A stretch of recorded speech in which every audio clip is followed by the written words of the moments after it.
Plot थोडा dim पडायला लागलाय आणि विल्टिंग वर जायला लागलाय. Okay okay okay okay. त्याचं फक्त निरसन करा आता. आता काय आहे तुम्हाला सांगतो की ह्या प्लॉटकडे बघून 100% विल्टिंग नाही आहे. विल्टिंग मध्ये महत्वाचं काय असतं की विल्टिंग सर्वसाधारणपणे विल्टिंग येणार आहे जो फ्युजरियम विल्ट मेजर कलिंगड मध्ये येत असतो, कलिंगड आणि खरबूज मध्ये म्हणजे मेलॉन्स मध्ये येत असतो. तर त्याचं पहिलं कारण महत्वाचं असतं आणि ते दिसायचे सिम्पटम्स केव्हा असतात की ते दिसणार तुम्हाला सर्वसाधारणपणे 30 ते 40व्या दिवशी दिसणार. शेवटच्या टप्प्यात जे विल्टिंग येतं ते स्ट्रेसमुळे येतं, बऱ्यापैकी पाण्याच्या स्ट्रेसमुळे येतं. आता तुम्ही काय केलं, काळी जमीन आहे आपली आणि विल्टिंग येऊन घाबरून तुम्ही पाणी कमी देताय. 1 तास पाणी सफिशियंट नाही आहे, कारण का कलिंगडमध्ये सगळ्यात जास्त पाण्याचा रोल आहे आणि पाणी हे जास्त भरावं लागतं.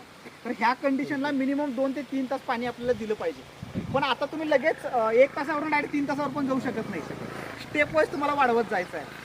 आपल्याला सर्वसाधारणपणे दिवसातनं किती पाणी आपण पितोय, समजा आपण आज 3 ते 4 लिटर पाणी पितोय उन्हामध्ये फिरल्यावर, तसंच झाडाला पण ऑब्झर्व करायचं आपल्याला. झाड पूर्णपणे उन्हामध्ये आहे, त्यात मल्चिंग आहे, मल्चिंगची हीट ॲडिशनल व्हायला, तर आपल्या एका ड्रिपरमध्ये 3 ते 4 लिटर पाणी पडत असतं.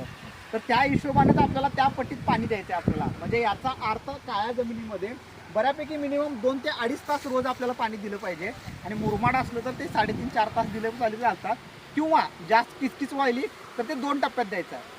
आणि दुसरं महत्त्वाचं, अजून पाणी का वाढवायची गरज असते मी तुम्हाला सांगतो की शेवटच्या टप्प्यामध्ये फळ लाल व्हायला आपण सल्फरयुक्त खतं काही ठिकाणी देत असतो, म्हणजे 0050 देत असतो आपण, पोटॅशियम सोनाईट देत असतो. तर ह्या खतातनं परत आणि हीट वाढत असते, रिक्वायरमेंट जनरेट होत असते आणि घात स्वरूप आपल्या जमिनीला पटकन येतं. सल्फर सोडल्यावर बघा कायम आपल्या जमिनीमध्ये घात येत असते. तर अशा प्रकारचं येत असते, त्यामुळे पाणी हे भरपूर दिलं पाहिजे. हे विल्टिंग नाही आहे, पाण्याचा स्ट्रेस आहे तुमचा.